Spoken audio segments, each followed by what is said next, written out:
This $5 port, this tiny thing right here, prevents this computer from charging at all.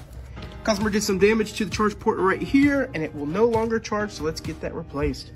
Removing all those bottom screws, we have our device here. We need to pull out this motherboard. The charging port is on this side right here. We are under the scope, so let's get to work.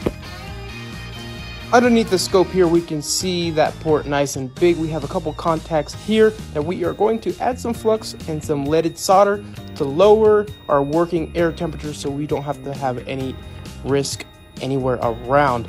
There is that hot air, and I did miss that little pin all the way to the right. I believe that was the main 20 volt into the system, but with a little bit of hot air, we have that port gone.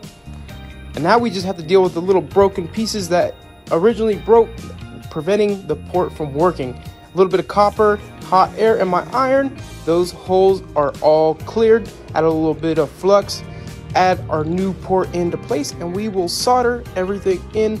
Make sure everything is strong and solid. There is that big one there, and our last two little pins right there on the right. And we will do our final cleaning and get it all back together and test it out, and that looks beautiful. Get that new port on there, it looks beautiful. Let's get everything all back together now.